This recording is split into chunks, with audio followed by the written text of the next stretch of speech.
Patong, African Editor-in-Chief. We're at the Deep Learning Indaba 2025 at the Exhibition Hall. Don't be worried about the voices and the excitement in the background. That's because we're in the middle of a week-long journey of AI and machine learning. Today was a very essential workshop on AI and entrepreneurship and business. We had Brother Dario Fanucchi, we had Babacar, and a bunch of other speakers at this workshop, which is very critical. I think the decision between AI, entrepreneurship, and how we monetize and commercialize a lot of these research that we are generating, I think is very critical. Joining us is Brother Dario Fanucchi from Isazi Consulting. Dario, how are you? I'm great. Great to be here. Fantastic. Dario, let's jump straight into it. Now, in your presentation, you started lecturing applied mathematics at WITS, then went to go open, or co-found rather, Isazi Consulting. Now, what gap were you looking at in terms of African businesses, how they were maybe handling data and working with AI that inspired you to go co-found this Isazi? I think for me, it was about bringing the cutting edge of technology to business. Because a lot of the time when you are when you're in industry, let's say you're doing supply chain, right? One of our customers is a major FMCG company. And a lot of the time you're focusing on your KPIs or your individual department. And what we wanted to do was we wanted to be able to speak to the head of operations or the CEO and to be able to say, we're going to give data a seat at your boardroom. You've already got 100 years of experience in supply chain around this boardroom.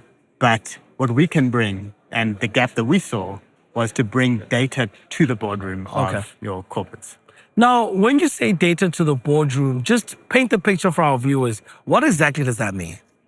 So typically, what we want to do is understand all of the data that's relevant to a company.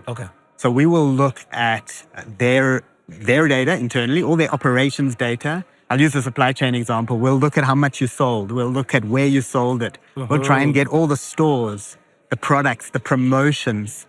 Then we'll look at your production line. We'll look at everything, all the data you generate there, the ingredients, the lead times to suppliers. So there's all this data. Now, for me to bring it to the boardroom, I need to be able to say, do you realize that if your forecast was 5% more accurate, your working capital goes down by 100 million rand?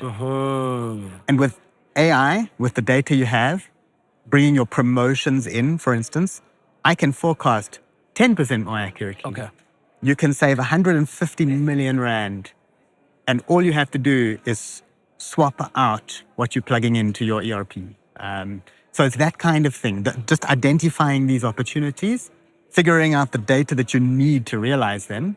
Like, for instance, another example in supply chain, we looked at a company who was doing promotions. And they didn't realize why sometimes they worked, sometimes they didn't. Until we looked to see when their competitors were promoting. And if the competitor promotes just before them, everybody pantry loads. They buy that washing powder instead of yours. And so it was just as simple as trying to predict where's the competitor gonna promote and come in before them. Dario, a lot of AI startups struggle to illustrate or show or measure ROI. How does Isazi measure, or how does Isazi measure or show its value to its clients? It's so critical. I think our DNA from the beginning was to define our success criteria before we start. So in this case that I just defined for you, we have to make the forecast more accurate to unlock value. So we have to hit that metric. In the case of I mentioned in my talk, grading papers using AI, it has to be as accurate as a teacher. If it's less accurate, we don't hit our target. And we go so far as to tell our customers, pay us only if we hit the success metric. We don't want to be hanging around afterwards if the data's not right or if the algorithm doesn't work. We want to be adding value from the start. Now, you create these bespoke platforms such as Hudson, Sophia. Walk us through, what is Hudson, what is Sophia, first of all? So Sophia solves the problem of your data capture is not quite right. So let's say I'm paying invoices for a major company and I need to pay them accurately. If I'm using AI to extract the data and pay that invoice, it might be 99% accurate. At 99%, it's going to miss 1% of the invoices, and that's not acceptable in finance. So what Sophia does is it builds a structure around this problem of workflow automation that businesses need to solve. And it does it by augmenting your AI with crowdsourcing. Okay. And so we'll take something that needs to be, for instance, something that needs to be processed, break it up into tiny little pieces. The pieces individually are not, PII, but I can farm those out to agents, to people. I can work out the cost equation to make it as cheap as possible, but also to guarantee 99.99999% accuracy. Okay. Now, it's important for our listeners to understand, Dario, that you're an AI data company based in Johannesburg, right? And, especially for startups, there's this debate that a lot of founders have.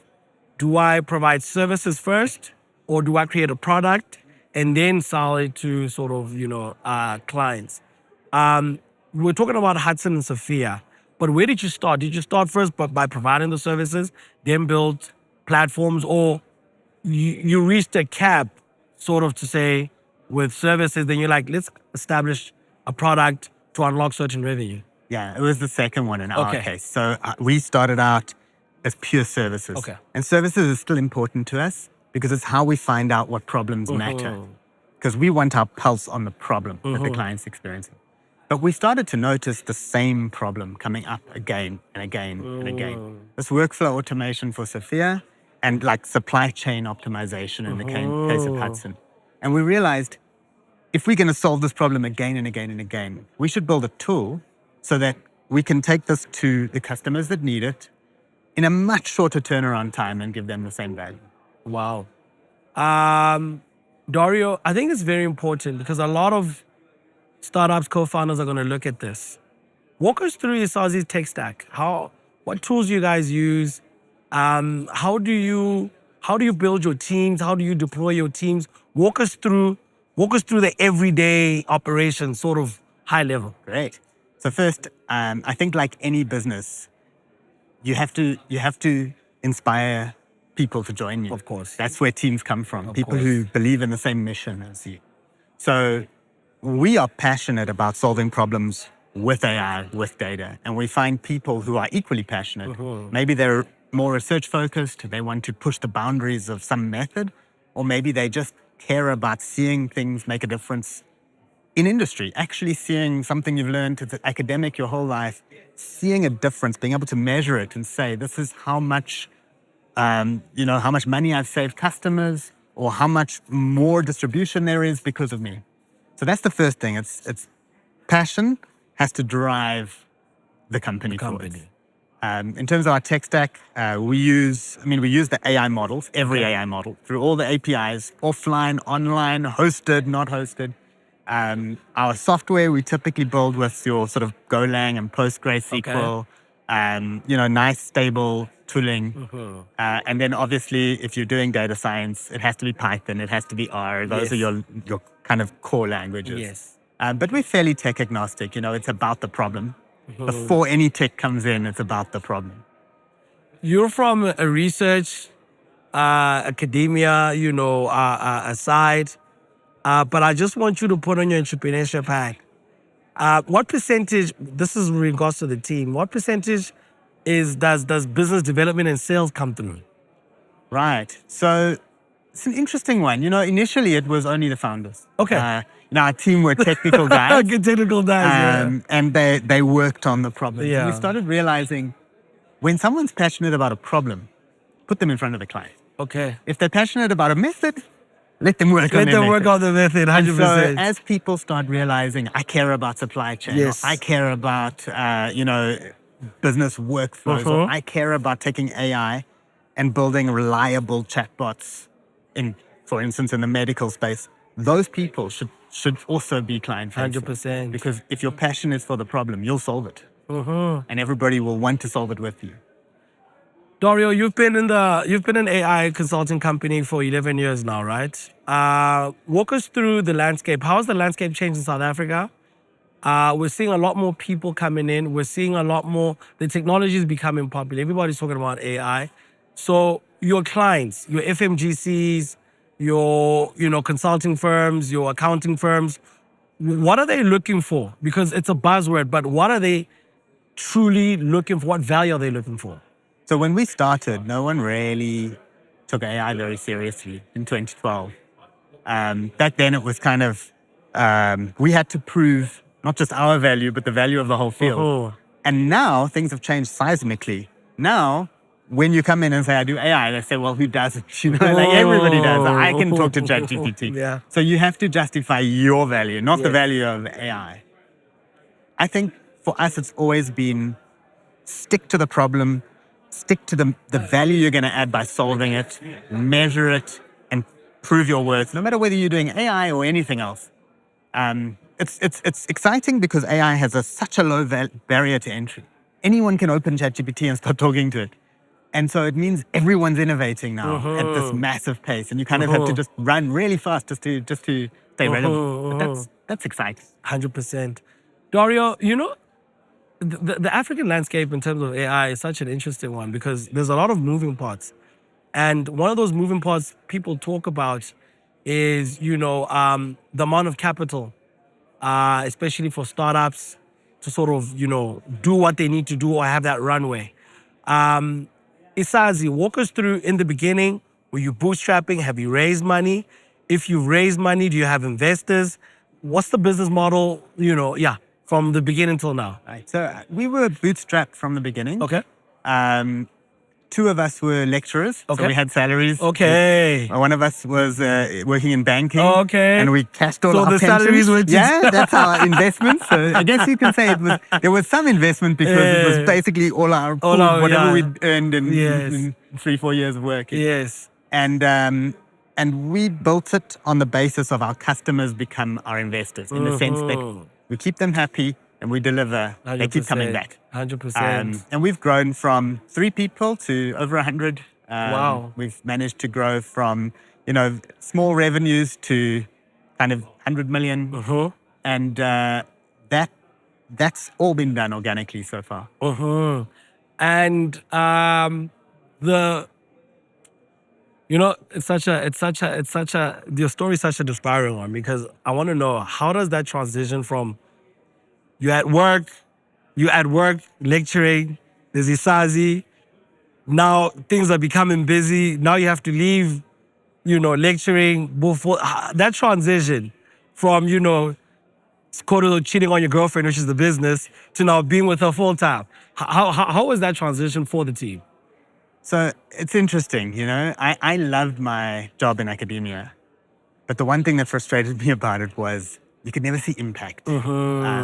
And that's why we started the company. So it was kind of a natural progression, but I missed inspiring students and all of those things. Yes. And only recently now, when the company's gotten a bit bigger, I've been able to go around and give some guest lectures and things again, which I still enjoy personally. Like I love education and I love working with students. And 100%. That's why I was in academia as well. But transitioning was tough. You go from a safe, you've got a pension, you've got all your medical aid, everything, and you go into, if I take that money for any of those things, I'm not going to be able to pay my bills.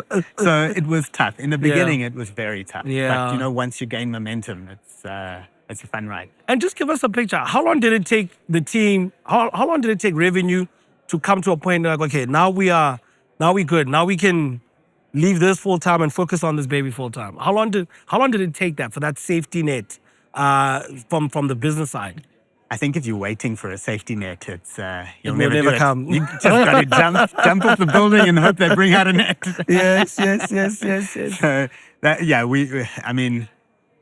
we trusted in our ability to run fast enough. So when we left work, we didn't have enough revenue. Okay. We had a couple of little consulting gigs, but we knew we had to run fast. And I think when you don't have a safety net is when you're truly serious about something. Because if you know you can fail, and it's okay. I think you're just a little bit less committed, and you need every bit of commitment when you're an entrepreneur. I like that running fast because, I mean, truly, especially in AI, and I think in any business, you need to run fast to sort of validate your idea, right? You know, certain companies don't have like the luxury of researching for a whole year. How should entrepreneurs quickly validate the idea or the assumptions? Could you, I think, maybe walk us through that? How long should it take you to put out an MVP, create one, put it out, create value, get some revenue in, and then reinvest that cycle with? Yeah. I think it depends what you're doing. So like if you're designing a drug, there's necessarily a lot of gates. Yeah.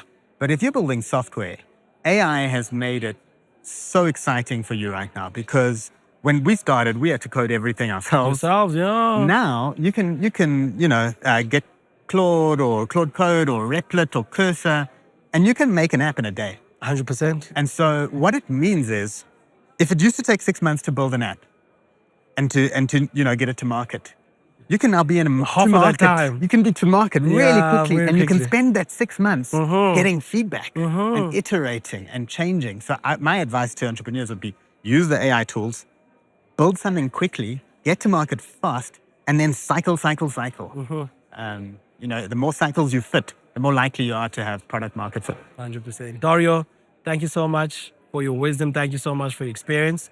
I think your story, and I understand why the Indaba brought you here. I think the bridge between research and actually commercializing a lot of the research output that we do, I think that's the sweet spot. And that's where I think there's a lot of opportunities on the continent. I have no doubt we have a good body of knowledge. And where we might lack is the commercialization aspect. And it's good to see companies like Isazi. We need 100 more. And that's why we have Dario here. So you at home can withdraw and derive these insights and sort of think about how, people like Dario that are much ahead have done it, and then, retrace your steps, because success leaves footprints. And it's always good to study the footprints. Thank you so Thank much. you so much, Brother Dario. It's been a pleasure.